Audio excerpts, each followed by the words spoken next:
नमस्कार प्यारे बच्चों, आप देख रहे हैं मेरा YouTube चैनल मुनीश मैथ, जिसके अंदर हम कर रहे हैं 8वीं कक्षा का गणित। 8वीं कक्षा के गणित की एक्सरसाइज 3.1 आज हम शुरू करने जा रहे हैं। एक्सरसाइज 3.1 का पहला प्रश्न है हमारे पास। आपके सामने कुछ आकृतियाँ जैसे बोर्ड पर दिख रही है। इन आकृतियों में से हमने छांटना है साधारण वक्र कौन सा है, साधारण बंद वक्र कौन सा है, बहुभुज कौन सी है, उत्तल बहुभुज कौन सी है और अवतल बहुभुज कौन सी है। इन्हीं वक्र में से मैं आपको सारा कुछ बताऊंगा। सबसे पहली बात आती है साधारण वक्र कौन सा है। इनमें से कौन कौन सी आकृति साधारण वक्र है। बेटा यहाँ पे एक बात आप ध्यान से देखो, मैं आपको बताना चाहता हूं कि साधारण वक्र वो वक्र होता है जो वक्र अपने आप को काटता नहीं है। फॉर एग्जाम्पल, मैंने यहाँ पे ऐसे एक आकृति बनाई, ठीक है। जब मैंने ऐसे आकृति बनाई तो इस वक्र में देखो क्या हो रहा है। ये वक्र अपने आप को इस जगह पे क्या कर रहा है, कट कर रहा है ना। तो फिर ये साधारण वक्र नहीं है। क्लियर हुई बात कि साधारण वक्र कौन सा होता है। अब मान लो मैंने ऐसे लिखा, ऐसे, ठीक है। जब मैंने लिखा ऐसे, ये भी साधारण वक्र है, ये भी साधारण वक्र है, पर ये साधारण वक्र नहीं है। क्लियर हुआ। साधारण वक्र कौन सा होता है, ये साधारण वक्र नहीं है, ये भी है, ये भी है। अब इन दोनों में देखें आप, ये साधारण वक्र तो है लेकिन बंद है, ठीक है। तो फिर हम इसको क्या बोलेंगे, साधारण बंद वक्र। इसको क्या बोलेंगे, साधारण खुला वक्र। क्लियर हुई बात। साधारण वक्र है ही नहीं, ये साधारण बंद वक्र है, साधारण खुला वक्र है, ठीक। अगर हमें कोई कहे कि बहुभुज क्या होती है, बहुभुज बेटा वो होती है जो सिर्फ रेखाखंडों से बनी होती है। कोई आकृति जो सिर्फ रेखाखंडों से बनी हो और बंद भी हो उसे बहुभुज बोलते हैं, ठीक है। अब मैंने यहाँ पे एक ट्रायंगल ड्रॉ की, त्रिभुज। बोलो ये बहुभुज है कि नहीं है। क्यों, क्योंकि सिर्फ रेखाखंडों से बनी हुई है, ठीक है। तो ये बहुभुज है। अगर मैं इसी त्रिभुज को ऐसे बना देता, बोलो अब ये बहुभुज है, नहीं है। क्यों, क्योंकि ये रेखाखंड है, ये भी रेखाखंड है, पर ये रेखाखंड नहीं है। क्लियर है ना। अब देखो मैंने आपको दो बातें बताई। साधारण वक्र कौन सा होता है, क्लियर हो गया आपको, जो अपने आप को काटता नहीं है जाके। फिर वो दो प्रकार का हो सकता है, खुला वक्र, साधारण खुला वक्र और साधारण बंद वक्र। उसके बाद बहुभुज क्या होती है। बहुभुज वो होती है जो सिर्फ रेखाखंडों से बनी हुई आकृति होती है और बंद होती है। तो ये बहुभुज नहीं है क्योंकि ये रेखाखंड नहीं है। अगर मैं कहूं कि ये बहुभुज है, ये देखो सारे रेखाखंड हैं इसमें, लेकिन फिर भी ये बहुभुज नहीं है क्योंकि ये बंद नहीं है। बहुभुज का बंद होना भी जरूरी होता है। क्लियर। इसके बाद हमारे पास बात आती है उत्तल बहुभुज और अवतल बहुभुज। दो तरह की बहुभुज होती हैं, एक उत्तल एक अवतल। अब देखें ये क्या है, एक बहुभुज है ना बहुभुज। इस बहुभुज में मैं किसी भी दो इसके आमने सामने के बिंदुओं को मिलाता हूं, ठीक है। मिला के देखो, ऐसे मिला दिया, ऐसे मिला दिया, किसी भी दो पॉइंट्स को मिला दो आप। अगर वो जो विकर्ण वहां पे आया पूरा का पूरा इस आकृति के अंदर आ गया तो हम कहेंगे क्या है ये, उत्तल। कौन सी है, उत्तल बहुभुज है। अगर उनमें से एक भी उस आकृति के बाहर रह जाता है तो हम बोलेंगे कि ये अवतल है। अब मैं आपको एक अवतल आकृति ड्रॉ करके दिखाता हूं। फॉर एग्जाम्पल मैंने ड्रॉ की ऐसी, इनके ये दो पॉइंट देखें आप। अगर मैं इनको ऐसे ड्रॉ करता हूं, विकर्ण ड्रॉ करता हूं एक, तो वो विकर्ण इस आकृति के कहां चला गया, बाहर वाली साइड चला गया। जब वो बाहर वाली साइड चला जाता है तो हम इसको बोलते हैं अवतल। क्या बोलते हैं, अवतल। क्लियर। अवतल बहुभुज है। बहुभुज तो है क्योंकि बंद भी है, रेखाखंडों से भी बनी हुई है, लेकिन एक उत्तल होती है, एक अवतल होती है। उत्तल वो होती है जिसके सभी विकर्ण उसके अंदर रहें, अवतल वो होती है जिसका एक भी विकर्ण, कोई चाहे एक विकर्ण उसके बाहर आ जाए। ऐसे तो हम अगर यहां पे देखें, ये इसके अंदर आ गया, ये इसके अंदर आ गया, लेकिन बेटा अगर एक भी विकर्ण इसके बाहर आ गया तो हम बोलेंगे कि क्या है, ये अवतल बहुभुज है। क्या है? अवतल बहुभुज है। अब हमारे पास कुछ डायग्राम्स दी गई हैं इन्होंने, उन डायग्राम्स में से हमने बताना है कि ये डायग्राम किस प्रकार की है।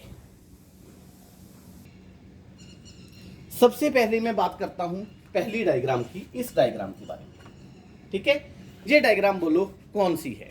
सबसे पहले तो ये देखिए, रेखाखंडों से बनी हुई है ना, बंद भी है, इसका मतलब बहुभुज है। क्या है ये? बहुभुज है। लेकिन इसका एक विकर्ण कहां पे आ रहा है? बाहर वाली साइड आ रहा है, इसलिए ये बहुभुज तो है। कौन सी है फिर? अवतल है कि उत्तल है? अवतल, अवतल बहुभुज है। तो आप इसका नाम क्या रखोगे बेटा? अवतल बहुभुज। अगर वक्र की बात करते हैं तो बोलो कौन सा वक्र है जी? साधारण है, बंद वक्र है। क्यों? क्योंकि एक दूसरे को कट करके आगे नहीं निकल रहा। ठीक है, तो पहली आकृति में हम आंसर क्या दे सकते हैं? अवतल बहुभुज। नंबर 1 अवतल बहुभुज है, नंबर 2 साधारण बंद वक्र है। दोनों चीजें आएंगी इसमें। ठीक है, अवतल बहुभुज और साधारण बंद वक्र। अब दूसरी आकृति देखें, दूसरी आकृति में साधारण बंद वक्र है। ठीक है ना, साधारण बंद वक्र है, बहुभुज भी है ये, क्योंकि रेखाखंडों से बनी है, और इसके सारे विकर्ण इसके कहां पे हैं? अंदर ही रह रहे हैं। तो हम बोलेंगे साधारण बंद वक्र और उत्तल बहुभुज। कौन सी? उत्तल बहुभुज है ये। ठीक है, ये वाली आकृति उत्तल बहुभुज है। तीसरी देखें, तीसरी क्या है? साधारण बंद वक्र। ठीक है, आपने सिंपली इसको क्या लिखना है? साधारण बंद वक्र लिखना है।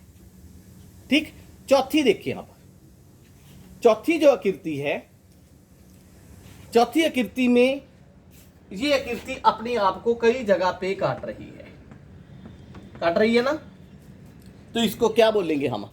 ये साधारण वक्र नहीं है। ठीक है, क्या नहीं है ये? साधारण वक्र नहीं है। पहली बात। अब ना आप कहोगे कि ये बहुभुज है कि नहीं। बेटा बहुभुज का सबसे पहला काम साधारण बंद वक्र होना जरूरी है। ठीक है, अपने आप को वो कट आउट मत करे वो किसी जगह पे, ये तो अपने आप को ही कट कर रही है, कई जगह पे कट कर रही है ना। कहां कहां कट कर रही है? यहां कट किया, यहां कट किया, यहां कट किया, यहां कट किया, इस जगह पे कट किया। ठीक है, तो ये साधारण बंद वक्र ही नहीं है। ठीक है, तो फिर बहुभुज कहां से होगी ये? क्लियर? हम इसको लिखेंगे साधारण बंद वक्र नहीं है, या साधारण वक्र नहीं है। अगला देखो, ये पूरा जुड़ा हुआ है, साधारण वक्र है। कौन सा है?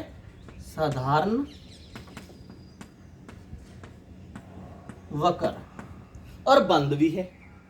ठीक है, साधारण बंद वक्र लिखना है। ठीक, बहुभुज तो हो नहीं सकती क्योंकि ये रेखाखंड नहीं है। ये क्या नहीं है? रेखाखंड नहीं है। अगली देखो, ये भी साधारण बंद वक्र है, ये रेखाखंड है, ये रेखाखंड है, लेकिन ये रेखाखंड नहीं है, तो हम इसको क्या लिखेंगे? साधारण बंद वक्र। ये भी साधारण बंद वक्र है। अगला देखो, अगला भी साधारण बंद वक्र है। क्यों? क्योंकि ये चीज रेखाखंड नहीं है। ठीक, साधारण बंद वक्र है। अगला देखो, अगला क्या है? साधारण बंद वक्र है? नहीं है। क्यों? क्योंकि इसके दो क्षेत्रफल हैं। हमारे पास एक क्षेत्रफल यहां पड़ा, एक क्षेत्रफल यहां पड़ा है। साधारण बंद वक्र का सिर्फ एक ही क्षेत्रफल होना चाहिए, दो क्षेत्रफल अलग अलग जगह पे नहीं होने चाहिए। ठीक है, तो जो लास्ट वाली आकृति है साधारण बंद वक्र नहीं है। अगर साधारण बंद वक्र नहीं है तो बहुभुज तो ये हो ही नहीं सकती। क्लियर हो गई बात? ठीक है, अब मेरे को लगता है कि आपको क्लियर हो गया कि बहुभुज क्या होती है, वक्र क्या होता है, साधारण बंद वक्र क्या होता है, खुला वक्र क्या होता है, फिर उत्तल और अवतल बहुभुज कौन सी होती है। ठीक है, ये आकृति कौन सी थी? अवतल, क्योंकि इसका एक विकर्ण बाहर वाली साइड आ गया। उत्तल, ये थी उत्तल, क्योंकि दोनों विकर्ण इसके अंदर पड़े हैं। ठीक, ये था इसका पहला प्रश्न जो आप खुद कर लोगे। उसके बाद प्रश्न नंबर 2। दूसरे प्रश्न में इन्होंने दिया है निम्नलिखित में प्रत्येक के कितने विकर्ण हैं एक उत्तल चतुर्भुज। बेटा उत्तल चतुर्भुज वो होती है जिसके पहला पार्ट है उत्तल चतुर्भुज। उत्तल चतुर्भुज, ठीक है। उत्तल चतुर्भुज कौन सी होती है? जिसके सारे विकर्ण इसके अंदर ही होते हैं, ये उत्तल चतुर्भुज है। तो इसके विकर्ण कितने होंगे? एक विकर्ण ये हो गया, एक विकर्ण ये हो गया। तो इसका आंसर कितना आएगा बेटा? उत्तर क्या आएगा इसका? 2। ठीक, उत्तल चतुर्भुज के 2 विकर्ण होते हैं। उसके बाद सेकंड पार्ट है एक समछठभुज। समछठभुज सेकंड पार्ट में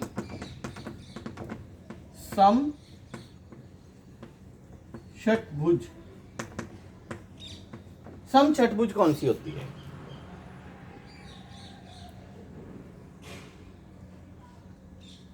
समछठभुज होती है बेटा, छठ का मतलब 6 भुजाओं वाली। 1 2 3 4 5 6।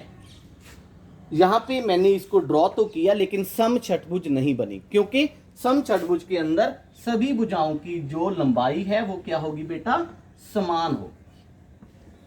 ठीक है, ये थोड़ी सी बन गई क्योंकि फिर भी हाथ से ड्रॉ कर रहा हूं, थोड़ा बहुत तो फर्क रहेगा इसमें। समछठभुज, समछठभुज के अंदर इसके विकर्ण कितने होंगे? ठीक है, तो कितने विकर्ण होंगे इसके अगर हमने हाथ से ड्रॉ करके देखने हो तो तरीका ये है बेटा, आप इसका एक पॉइंट पकड़ लो। ठीक है, वहां से 1 2 3, क्लियर? 3 तो ये हो गए हमारे पास, प्लस दूसरा पॉइंट पकड़ो आप। 1 2 3, ठीक। अब तीसरा पॉइंट पकड़ो इसका, कितने आएंगे? 1 2, ये तीसरा तो पहले ही ड्रॉ है। ठीक है, चौथा पॉइंट पकड़ो इसका। 1 और कोई ड्रॉ होता है? नहीं होता, प्लस 1 और कोई। पांचवा पॉइंट पकड़ो इसका, पांचवें में से नहीं आ रहा, तो आंसर कितना आया? 9 आया। देखते हैं दोबारा कहीं कोई गलती तो नहीं रह गई। पहला पॉइंट पकड़ा, 1 2 3, 3 आ गया। दूसरा पॉइंट पकड़ा, 1 2 3, 3 आ गया। तीसरा पॉइंट पकड़ा मैंने, 1, ये पहली ड्रॉ था, 1 2, ठीक है। चौथा पॉइंट पकड़ा, 1, ये पहले ड्रॉ है, ये पहले ड्रॉ है, 1 आ गया। पांचवा पॉइंट पकड़ा, 1, तीनों ड्रॉ है पहले ही। छठा पॉइंट पकड़ा, इसके भी ड्रॉ है पहले ही। ठीक है, तो फिर 9 आएंगे इसके अंदर। कितने आएंगे? 9 विकर्ण आएंगे इसके। क्लियर? एक एक पॉइंट पकड़ के आपने करना है। उसके बाद एक त्रिभुज, ये होती है हमारे पास त्रिभुज। इस त्रिभुज के कितने विकर्ण होते हैं? किसी भी 2 बिंदुओं को मिलाने पर जो रेखाखंड इसके अंदर बनता है उसको विकर्ण बोलते हैं। इसके अंदर तो कोई भी रेखाखंड नहीं बन सकता, तो इसके विकर्ण कितने होंगे बेटा? 0। कितने विकर्ण आएंगे इसके? 0 विकर्ण आएंगे। क्लियर? ये था इसका दूसरा प्रश्न। उसके बाद प्रश्न नंबर 3। तीसरे प्रश्न में इन्होंने कहा है उत्तल चतुर्भुज के कोनों का योगफल क्या होगा। हमारे पास कोई एक उत्तल चतुर्भुज है, ये उत्तल चतुर्भुज है, इसके सभी कोनों का योगफल कितना होगा? बेटा इसकी ट्राई आप वैसे तो आप सीधा भी याद रख सकते हो कि 360 होता है, लेकिन अब जब मैंने इसका एक विकर्ण ड्रॉ किया तो इसके कितने भाग हो गए? 2 भाग हो गए ना। एक त्रिभुज के तीनों कोनों का योगफल कितना होता है? 180। दूसरी त्रिभुज के भी तीनों कोनों का योगफल कितना होगा? 180। तो चतुर्भुज के चारों कोनों का योगफल कितना होगा? 180 प्लस 180, 360। क्लियर हुई बात? वैसे आपने इसको सीधा भी याद रखना है, कि एक चतुर्भुज के चारों कोनों का योगफल कितना होता है 360 डिग्री। लेकिन कौन सी चतुर्भुज? उत्तल चतुर्भुज। अगर कोई हमें कहे कि एक अवतल चतुर्भुज है हमारे पास, ऐसी कितनी हो गई 1 2 3 4 5, ये तो 5 हो गई। अवतल चतुर्भुज, अवतल चतुर्भुज कैसे ड्रॉ करोगे आप?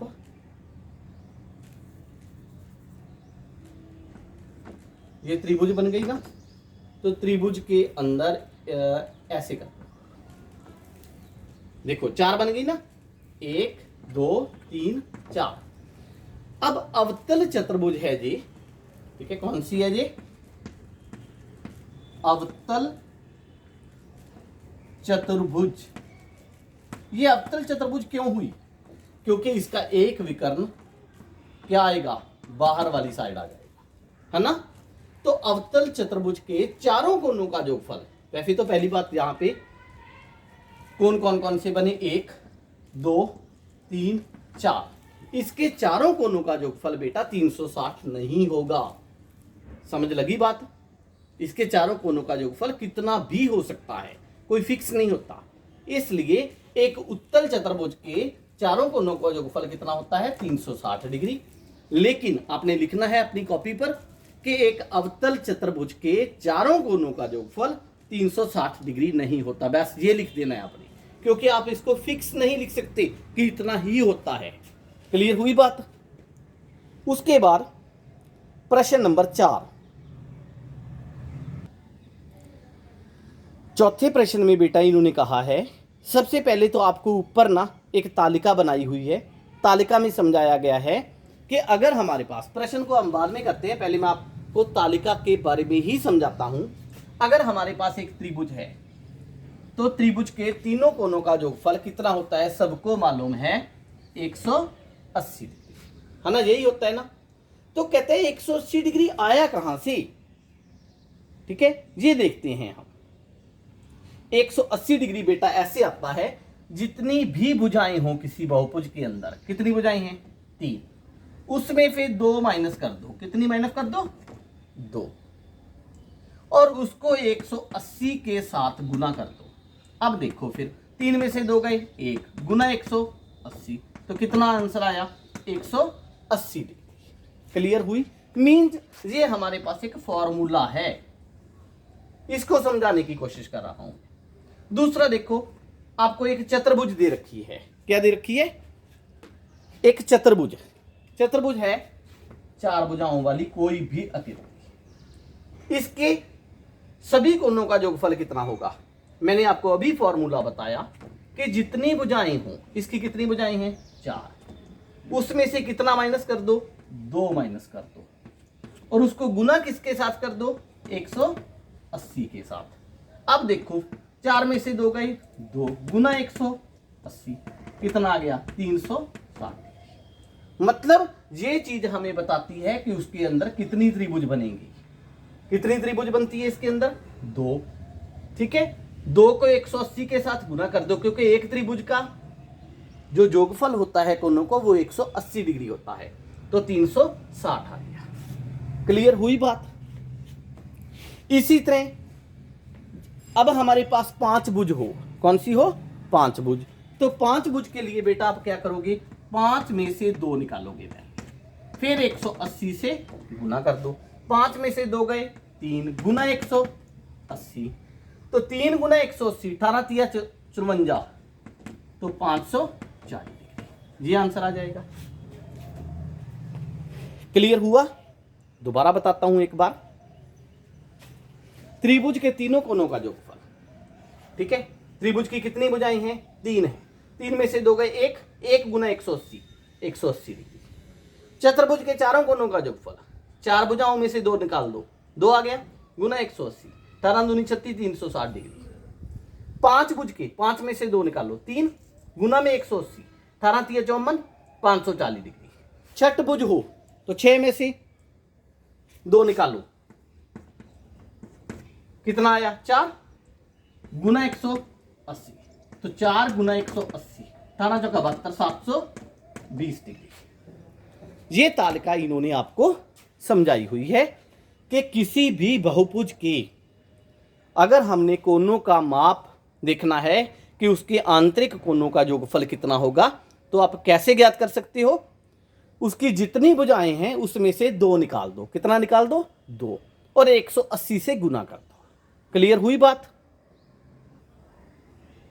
अब देखो इसका ए पार्ट कहते हैं 7 भुज है, 7 भुज के सभी कोनों का योगफल कितना होगा। ठीक है, तो हल में हम क्या लिखेंगे? सभी कोनों का योगफल बराबर में जितनी भुजाएं हैं उसमें से कितना माइनस कर दो? 2, गुना में 180। क्लियर हुई बात? तो 7 में से 2 गए 5, गुना 180, 18 पंजा 90, 1 जीरो जहां पड़ी है तो 900 डिग्री। बिल्कुल आसान प्रश्न है। आपको कोई भी बहुभुज दी गई है और आपको पूछा गया है कि उसके सभी कोनों का योगफल बताएं, तो जितनी भुजाएं उसकी हैं उसमें से 2 माइनस कर दो पहले, है ना। यहां पे 7 भुजाएं थी, 2 माइनस कर दी, 5 आ गया, और उसको 180 से गुना कर दो। 18 का पहाड़ा पड़ो गया, 18 5 90, तो 900 डिग्री इसका आंसर आ गया। इसी प्रकार आपके पास है 8 भुजाएं हों, 10 भुजाएं हों, ठीक है, तो आप खुद इसको हल करके देख सकते हो। मैं खुद नहीं सॉल्व कर रहा इसको, बी और सी पार्ट को। अब इसका डी पार्ट है। डी पार्ट में इन्होंने कहा है कि हमारे पास भुजाएं कितनी हैं? n। तो हल में हम क्या लिखेंगे? सभी कोनों का योगफल, सभी कोनों का योगफल कितना आएगा बेटा? जितनी भुजाएं हैं उसमें से 2 माइनस कर दो, गुना में 180 डिग्री। आंसर आ गया। आप कहोगे सर ये कैसा आंसर आ गया? बेटा इन्होंने हमें भुजाओं की संख्या n दे रखी थी, n में से 2 माइनस कर दिया और 180 के साथ हमने गुना कर दिया, ये हमारे पास आंसर आ गया। ठीक, इसका मतलब ये हुआ कि सभी बहुभुज के लिए ये हमारे पास एक फॉर्मूला बन गया। प्रश्न में, पेपर में आपको प्रश्न पूछा जा सकता है कि किसी भी बहुभुज के सभी कोनों का योगफल ज्ञात करने का फॉर्मूला बताएं। ठीक है, तो सभी भुजाएं कितनी होंगी? n मान ली हमने, n माइनस 2, जितनी भुजाएं उसमें से 2 माइनस कर दो, गुना में 180 डिग्री। ये एक फॉर्मूला बन गया आपके पास। उसके बाद प्रश्न नंबर 5। 5वें प्रश्न में हमसे पूछा गया है समबहुभुज क्या है। ठीक है, तो इसकी परिभाषा क्या होगी बेटा? हल। बोलो समबहुभुज क्या होती है? कोई ऐसी बहुभुज जिसकी सभी भुजाएं बराबर हों, लेकिन कोई ऐसी बहुभुज जिसकी सभी भुजाएं बराबर हों उसे क्या बोलते हैं? समबहुभुज बोलते हैं। तो हम क्या लिखेंगे परिभाषा में? एक ऐसी बहुभुज जिसकी सभी भुजाएं समान होती हैं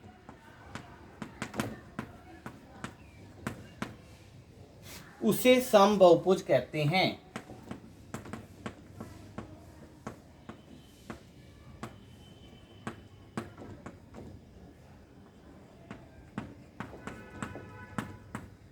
यही आएगी ना इसकी डेफिनेशन। लेकिन यहां पे मैंने एक गलती कर दी। गलती क्या है? ज्यादातर बच्चे अगर परिभाषा लिखेंगे तो यही परिभाषा लिख के आएंगे पेपर में, एक ऐसी बहुभुज जिसकी सभी भुजाएं समान होती हैं उसे समबहुभुज बोलते हैं। लेकिन बेटा ये गलत है। कैसे? अब देखो यहां पे मैंने एक वर्ग लिखा, ठीक, एक वर्ग की डायग्राम ड्रॉ कर दी मैंने, ये इसकी सभी भुजाएं समान हैं। इसी तरह मैंने एक चतुर्भुज, इसकी ड्रॉ कर दी। ठीक है, अब मैंने एक चतुर्भुज ड्रॉ की और एक वर्ग ड्रॉ किया, इसकी भी सभी भुजाएं बराबर हैं।